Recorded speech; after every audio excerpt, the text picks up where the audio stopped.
In a moment you can hear our special presentation of a Goon show, the Starlings. But first, to introduce the programme, here's a few words from Spike Milligan.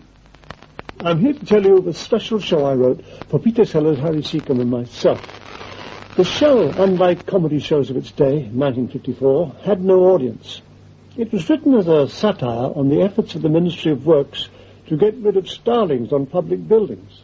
The devices they used were hilarious, including exploding bird lime. All this I encapsulated in a show called The Starlings. The BBC thought so little of us that when producer Peter Eaton asked for a studio that did plays, which in fact The Starlings was, they said they couldn't release a studio for anything as insignificant as a Goon show. Wow. Likewise, an innocent comic mention of the OBE, the sort of adult Ovaltine badge, caused outraged phone calls, whereupon the BBC edited out the mention. Big Brother? At the time, I had thought it original enough to enter for the Prix Italia, but bureaucrats going for OBEs don't risk that sort of thing. To record the show, we were deported to Newcastle on Hadrian's Wall. I think the BBC wanted us on the other side of it. However, backing from people like John Stagg, we succeeded. And now, here it is! Ladies and gentlemen, we present a radio program in English. From time to time, actors will be heard. The author has fled the country.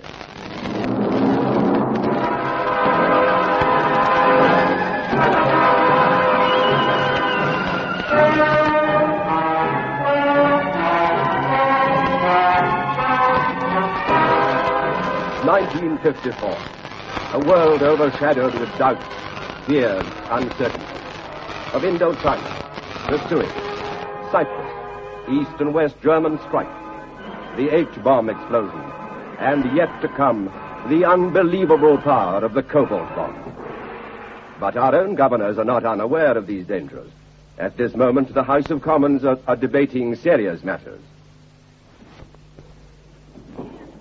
Starlings, they're ruining St. Martin. There are far too many starlings in Trafalgar Square. And we must get rid of these disgusting creatures. We must. Well said. Get rid of, what? Well said. Yes. Get rid of them. Yes.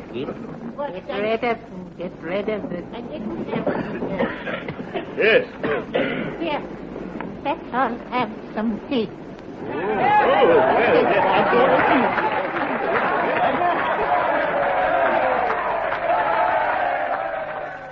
Yes, Parliament was aroused. On the terrace of the House of Commons during the tea break, backbenchers gave voice to their feelings.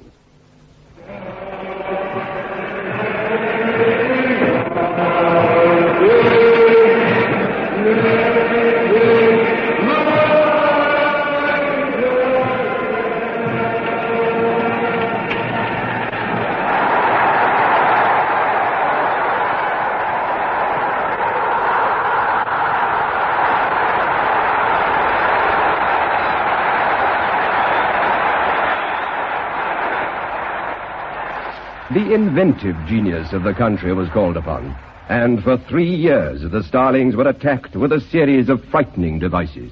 Stuffed owl. Wriggling rubber snakes. High-frequency sound beams. Little round things that went knip, knip, knip. Rice puddings fired from catapults. A recording of a female starling in trouble. Recording of a female starling not in trouble. Trained cats. Rice puddings fired from catapults Mark II. Flashing lights and Chinese crackers. Large things dropped from a great height and vice versa. Failing that, rice puddings fired from catapults. For some inexplicable reason, all these devices failed. The Starlings remained.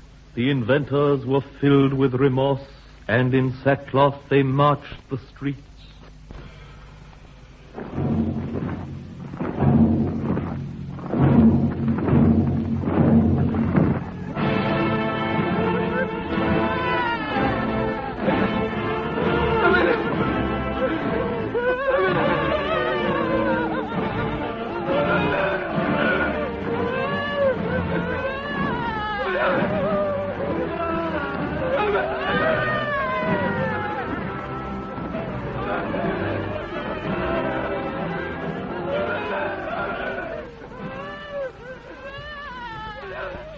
At the same time, at the Ministry of Grit, Filth and Exportable Heads, the Secretary, Mr. Ned Bladdock, was handed a vital bird statistic.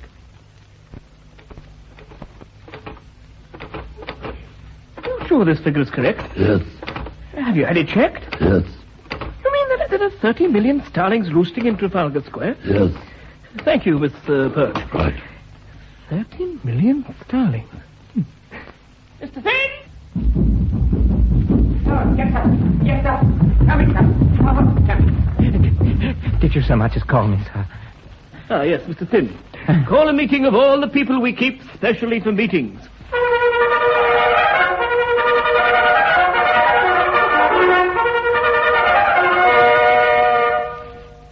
Gentlemen, I have called this meeting to declare war on the Starlings in London.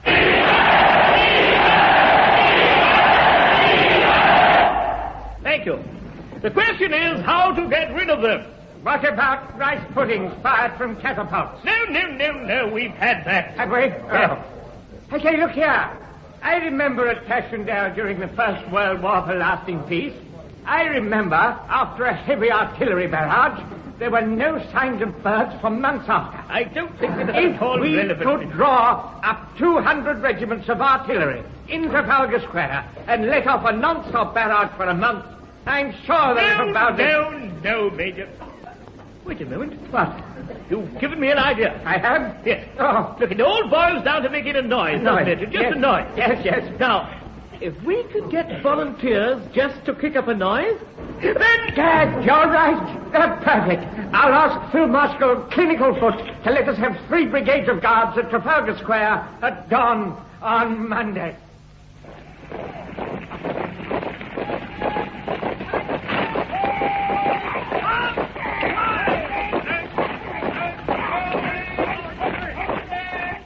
What a magnificent sight.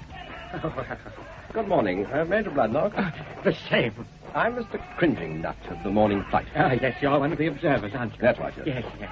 Well, I'll tell you briefly what's happened. The whole of the square mile around Trafalgar Square has been cordoned off. Is it now a curfew area? Yes, only curfews are allowed in. All these squads marching in here are to kick up a din. And in so doing, you see, they drive the starlings away. Well, what does the noise-making equipment consist of? Sergeant Steinbrecher, explain the noise equipment to this gentleman, would you?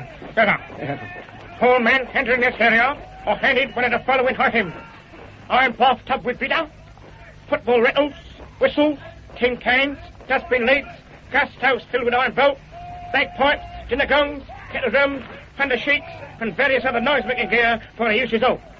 Thank you. I see that Lance Colonel Sockclencher is going to address the men now. Men, at ease, chaps. Now, I'm going to put you into the picture. In a short time, we will be commencing the noise for the uses of. So let's have a little practice first, eh? Right. Now, first, let's hear from the dustbin lids.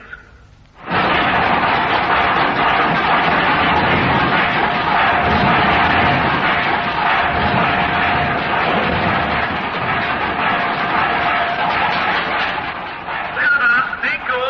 Yes, thank you. Right. Now, whistles and rattles.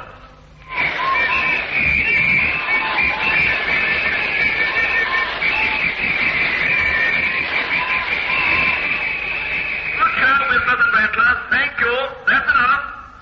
I know you all like music, but there'll be time enough for that in a few moments. So now, take your positions as, according to our information, the starlings are due in 10 seconds from now. So let's have complete silence. Gad Carruthers, action at last. Yes, well, it had to come.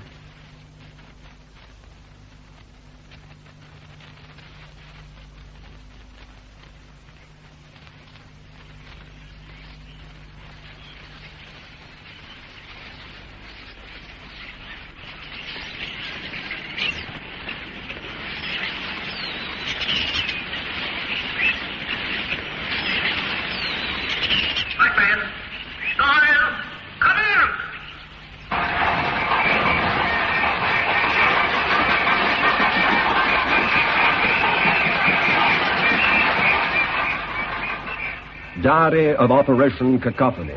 March the 7th, third week of operation. Starlings undisturbed. But 2/3 of Guards Brigade now stone deaf. April 1st. Still no effect on Starlings. All rather annoying, really. December the 1st, very cold. Noisemakers were augmented by the bagpipes of the Highland Brigade. Starlings still unperturbed, but population of London dropped 10,000 overnight.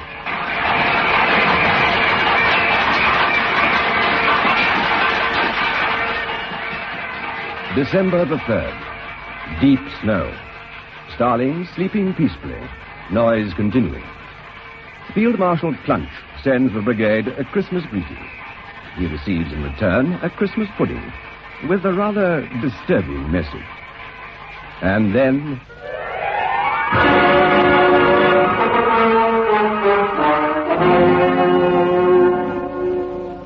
February the 32nd.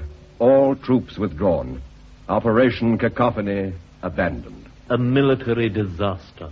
Those responsible, clad in sackcloth, once more walked the streets.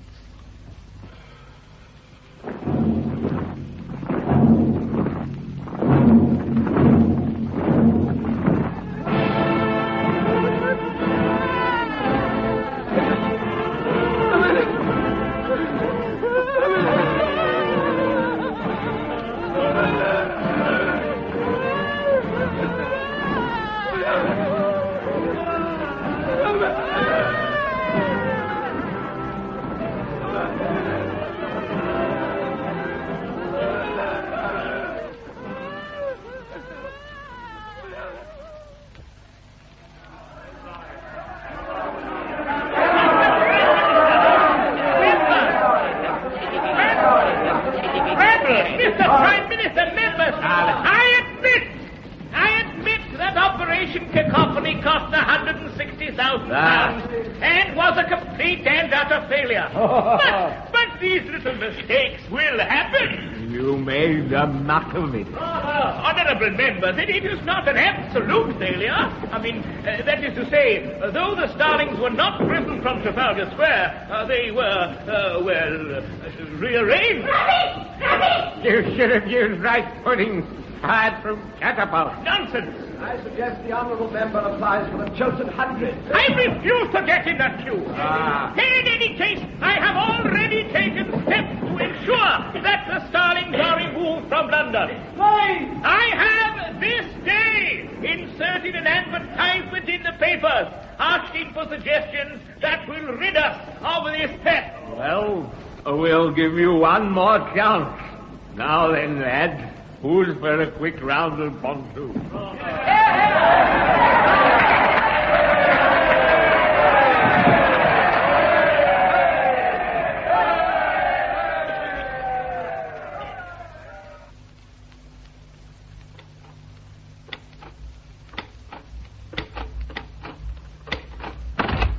Good morning, Miss Pert. Working late again? Yes.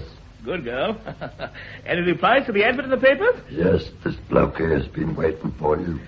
Oh. Yes. He's been waiting to speak to you. Mr. Klumfracknitzbrulsekranplach Protestant. Mr. Bladdock's the name. Yes, that's it. I knew it was something like Klumfracknitzbrul. Please. Will you come in, please? Thank you.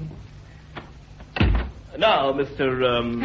My name is Jim Bluebutter Tigerknot. It is an unusual name. Yes, I suppose it is. Still a rose by any other name, you know. No, I do not know any roses by any other name. Cigarette? I do not smoke. It's expensive. It's no expense to the ministry. I could have you one rolled within the hour. No, thank you. Right. Now, to business. What is your invention? It is an artificial explodable bird line. What a fascinating start. Continue. Thank you. Well, I have managed to compound a mixture that looks exactly like bird lime. Now then, this bird lime can be put down anywhere where there are starlings.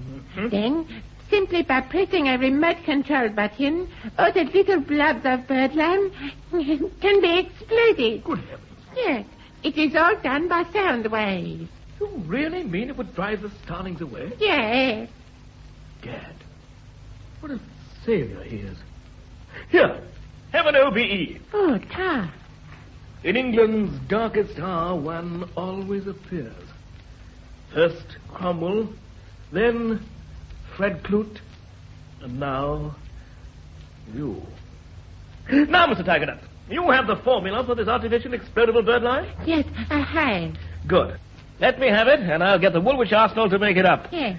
This little invention of yours will save the day.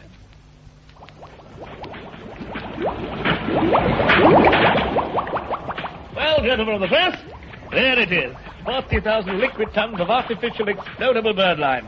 Wonderful. Absolutely marvelous. Not too close, gentlemen. Mind you don't fall in. Certainly sorry. It looks like the real thing. Well, it has to. These starlings must not suspect for a moment that it is airset. No. After all, they know the real thing. When will it be ready? Well, the head of the department tells me the mixture will take 10 days to cool. That's not bad at all. Then it is to be given artificial colouring and forced into tubes ready for squirting onto the building. Oh, brilliant. All in all, about 2 weeks, I should say. By then, the inauguration ceremony will be ready. What inauguration ceremony? My dear sir, the exploding of the artificial birdlime necessitates the pressing of a button, and it is common law that all cutting of tapes and pressing of buttons must be carried out with due ceremony. Of course, as it will be in this case. Can I quote you on that? You can quote me as saying it, but no more. And what will be the date of the ceremony? 3 weeks from now. The BBC are covering the occasion. They would. This is London. And now it's time for our special outside broadcast from Trafalgar Square. Today, the great experiment, Operation Explodable Bird Mixture, is about to commence. And for the first part of our broadcast, let us go over to Brian Ginstone. Hello, listeners. Brian Ginstone here, and I'm speaking from the roof of St. Martin's. The roof of St. Martin's, where for the past week, workmen have been spreading the artificial explodable bird mixture. So to tell us a little about it, let's have a word with the foreman. Pardon me, sir. Aye? I'm from the BBC. I'll punch you in the flipping ear out. Yeah, well, I wonder, sir, if you'd like to say a few words to the listeners. Don't I get enough chat from you, lot? Well, tell me, how long have you been putting the mixture around the ledges of this building? Oh, about 10 days on and off. What do you mean exactly on and off? Well, some of us keep falling off. What jolly fun. Yes.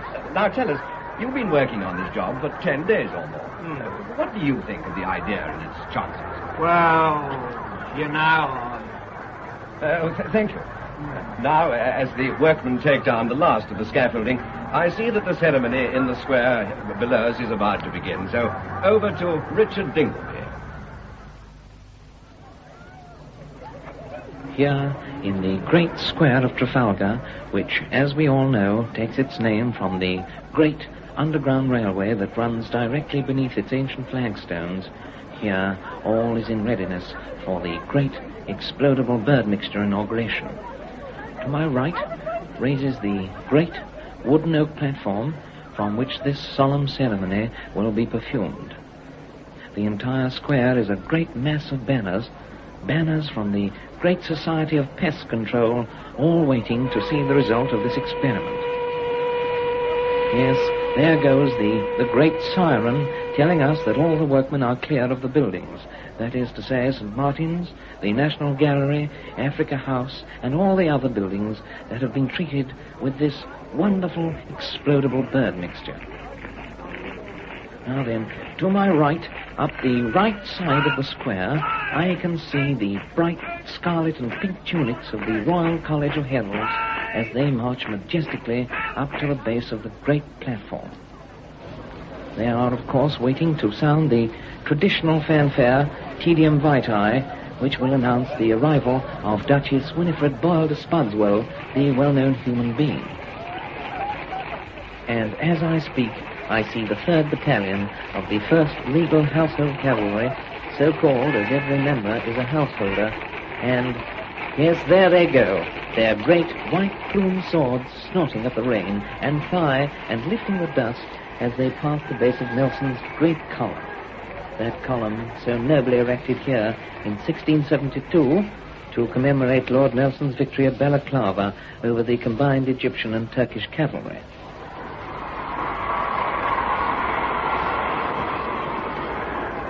And those cheers are for the leader of the household troop as he dips the Union Jack, the national flag of the Union of Jack.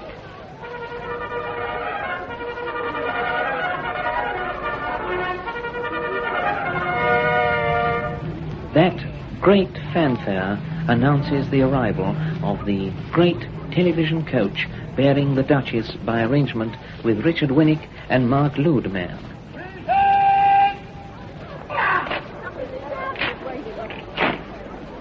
The guard of the Tundapawni Chowkidars presents arms, and we all stand to attention for the anthem of the great Bird Pest Control.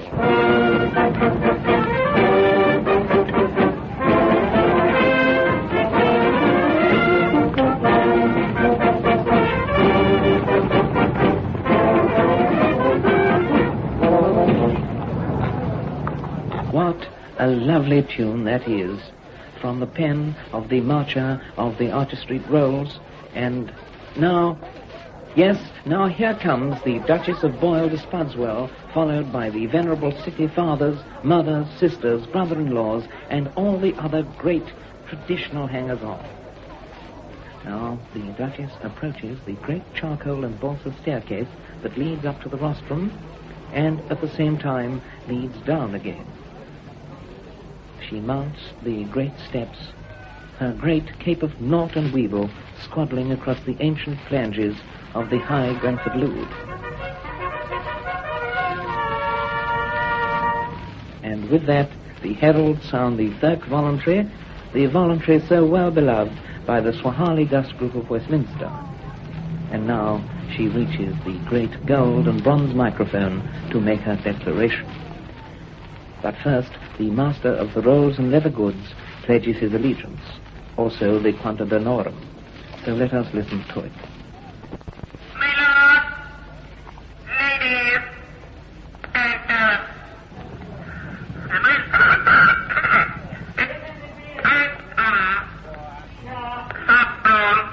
he appears to be having trouble with the great microphone of state. The same great microphone used ever since 1672, hand-beaten and foot-slapped gold and silver, surmounted by 2 Burmese cherubs, and fashioned by the great sculptor Ben Venuto Cellini and his brother Fred. Oh, and now I see the great engineer of state with the great state screwdriver adjusting the mace screws on the great microphone.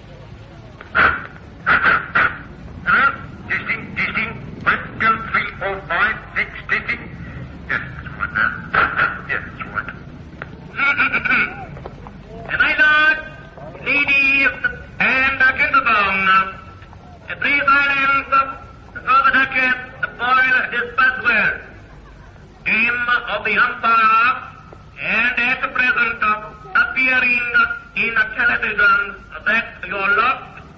Where's your bond? What's up now? Who's your dad? Why have you come? And other edifying panel games. She appears by permission of the makers of Photo, the Wonder Foot Exploder. With that great dignified ringing across the great square, she steps up to the great microphone. Ladies and gentlemen, it is just that I have come today to give my thoughts.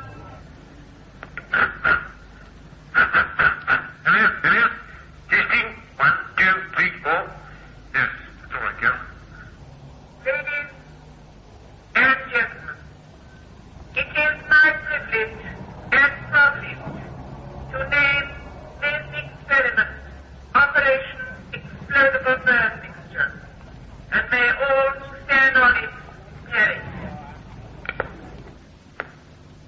she steps forward to press the great button.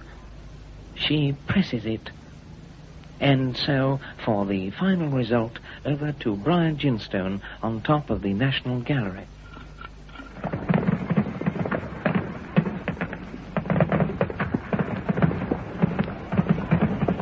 And all around the cornices of St. Martin's, the bird mixture is exploding, and the starlings are being driven away, and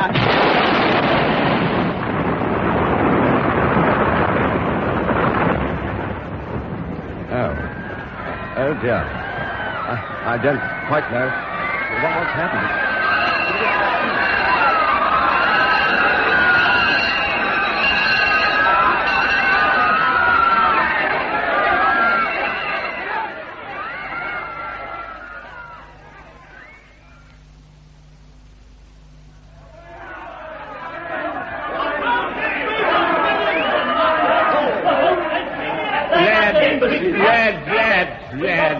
Please, lads, quiet now. Let us have a fair hearing. And now, Mr. Bladden. Mr. Prime Minister, honourable member, I fear that the explodable bird lime was a mite too powerful. But fear not, St. Martin's will be rebuilt. But the starlings will only roost in it again. If they do, well, we'll blow it up again. Naturally, we would rebuild again, but if the starlings still persist in roosting there, we'll have no compunction but to blow it up yet again. We'll see who gets tired first. But think of the expense. No fear, sir. I have it on good authority that our financial position is far in excess of the starlings. Yes. In any case, I have a new invention to deal with the pests. What? Rice puddings fired from catapults. Shot. Right, lads. Now then, how about a nice cup of tea?